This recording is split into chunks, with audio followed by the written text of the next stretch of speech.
Hello YouTube, Komodo Gaming here, playing some more Scrap Mechanic. The Weld tool has finally been released. I've been waiting for this thing for a long time. This is probably my most anticipated tool besides the paint tool. So, really happy about that. It took a little longer than I expected, but I'm just glad it's here, honestly. Today I built some pretty cool stuff. I've got this whole garage in here. I've got this half a truck, and we're actually going to use this as an example here in a minute. I've got a suspension that I want to put together, and it's going to need the Weld tool. One thing I have done, I was really bored today, and I created some pixel art, so I thought you guys might enjoy that, just kind of in the background. I might actually cut that down here in a second and use the Weld tool to put it back up. Let's see. In here, there's nothing much to really talk about in here. It's just a little lobby area. You can watch your car being worked on. It's just really neat. I had a lot of time today, so I thought I'd create this. Now, one thing I want to do, I'm going to go ahead and try this Weld tool out. I'm going to cut this down. If you ever have creations that you cut in half or something falls off, something like really important that you want to stick back on, it's always been impossible in Scrap Mechanic, but now, in theory, you should be able to just weld it back on, and that's fantastic. I've been waiting for that. I can't tell you how many builds I've had where I've like cut in half or cut like a really important part off. But now, in theory, you should be able to put it on. I'm still kind of curious how it works, like when you cut something in half, how it matches the parts back together. I'm not really sure, but I think we're going to figure all that out today. Like I said, I'm going to do the suspension that I've wanted to do for a long time. It's nothing overly complicated. It's just something that's been impossible to do. I think I talked about it a little bit when I did the half-ton truck. So I'll probably put a little video of that where you can see what I was talking about. But yeah, I think we are ready to put this together. Alright, you see me use the 3 suspension design a lot. I love it. It supports a lot of weight, but the problem is that you have to put 2 blocks below it, at least in the previous build. But now with the welding tool, you should be able to just put the suspension pieces down and then put either a block or a pipe piece, something that connects on the bottom, and you should be able to weld it across, and it should work. Now, how I used to do it, let me go ahead and put that together. You would go, say, 2 blocks down and 1 on each side, and then you would have to either attach a pipe piece or a block piece to the bottom of the other suspension pieces, and it should compress. Now, if you don't do that, the suspension pieces will just go through the ground or go through the tire. But let me take it off the lift here, and you can see how it works. There we go. See it compress? This is okay, but the whole fact that if you want to save some room, and just the whole fact that it's a hassle, like you should just be able to leave that block there. Let me grab this curved piece. So grab that, put it on each side, and boom. See, that still doesn't work. The problem being that the block or the piece has to be attached to the bottom of that spring. So the thing you're going to have to do here, let me lift this up further, attach this to the bottom of each suspension piece, and then we're going to weld it all together. Now everything should be stuck together, and it should work all as one. Now, something else that I wanted to do on my other vehicles was put like an axle piece just across the whole thing, and I couldn't do that. On the 2.5 ton truck, I had that going across, but it wasn't connected, so when you see the back suspension going up and down, you could see this pipe piece that's actually just separating itself the whole time. But, in theory, you should be able to do this now. Let me go ahead and put these pieces here, and one here, and let's go ahead and connect all of this. There we go. If this works, I'm going to be a happy camper, and I don't see why it's not going to work. This is one thing that I've waited to do for a long time, so let's go ahead and take it off the lift, and oops, we're in the ceiling. Alright, let's try this again. Look at that. It works. It's all connected. I'm going to go ahead and do this to the front. Actually, I need to make this back one wider. That looks a little skinny.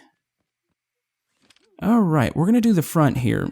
Now, I'm going to do the same thing, except for the whole fact that I'm going to have a way for the wheels to turn.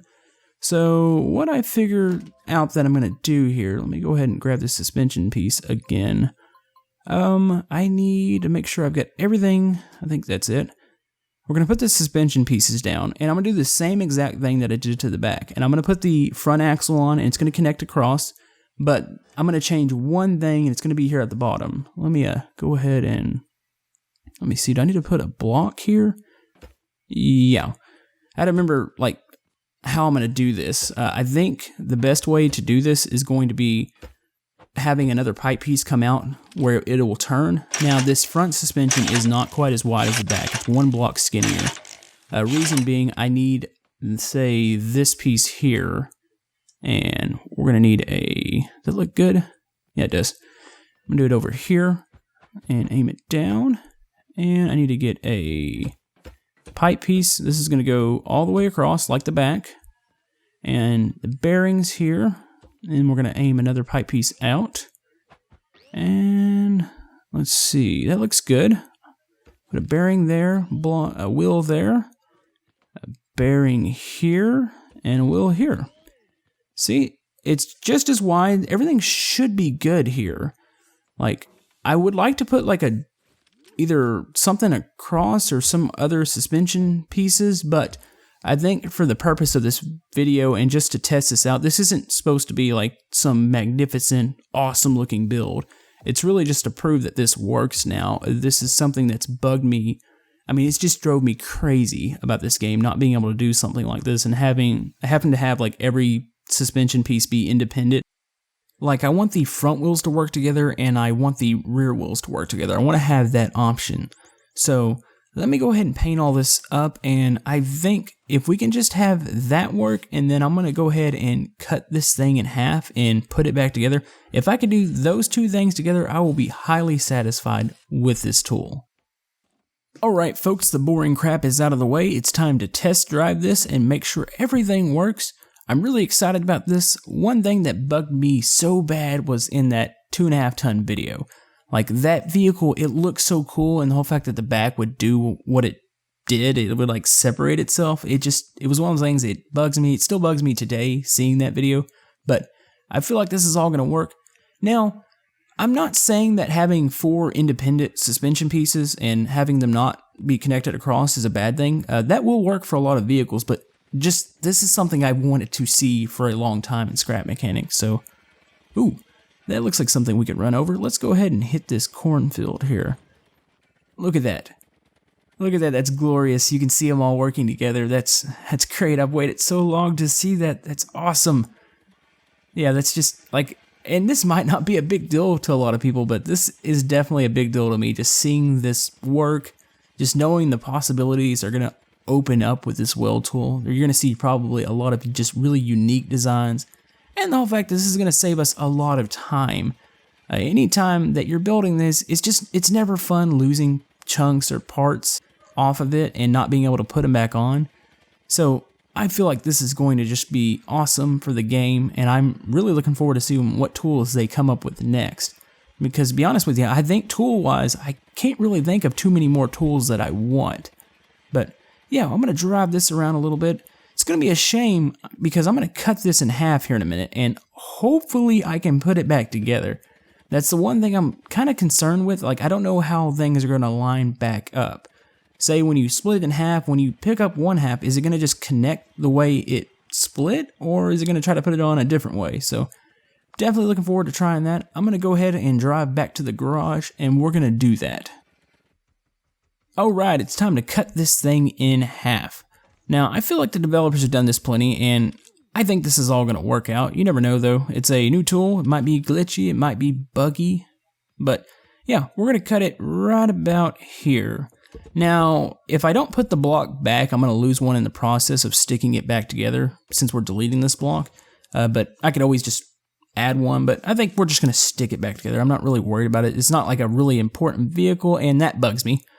That one fender piece, there's a slanted block that it should be all the way out for the wheel well, but it's actually one in. I'm pretty sure somebody's already seen that and pointed that out. And that's not how that goes back together. Oh, duh. Okay, I figured out what I'm doing wrong here. Let me go ahead and stick this up on a lift. Grab it, stick it over here. It's going to be easier to do this by the front part, so when you pull this welding tool out, you've got this little blue block. Let me show you. See it? That's where you're picking it up by. So you need to pick it up where you intend on connecting it. So say right here. Actually, that's not high enough. No, we're one down. Maybe I have one more. There we go. We got to get to the very bottom here. So right there. And carry it over here. There we go. Oh yeah, that works. That's great. Alright, now I know I can go on and do some of these really cool builds without having to like back it up constantly, you know, when I'm going to do a new big piece. So that's cool. I'm glad that works. I'm glad this whole tool works. I'm just happy that this came out, and I look forward to whatever they release next. I'm really excited for the future of this game. Now that it seems like we've gotten most of the tools out of the way, I'm thinking survival is going to be a thing maybe soon. When I say soon, probably won't be for another couple months, but I really look forward to that, and I look forward to what they do in the future. But anyways, it's getting late here, so I'm going to wrap this episode up. Thank you guys for watching and supporting my channel. You guys are amazing. Now, tomorrow I'm not really sure what's going to happen with it being Memorial Day. I'm going to be really busy with family and all that, so there may or may not be a video, and if there is, it's probably going to be a random game. I'm not sure what I want to play. I've got a couple things lined up. But yeah, we'll start some more Scrap Mechanic next week. Either we're going to start with the New World or a collaboration or something. I'm not 100% sure, but anyways, we will see you guys next time.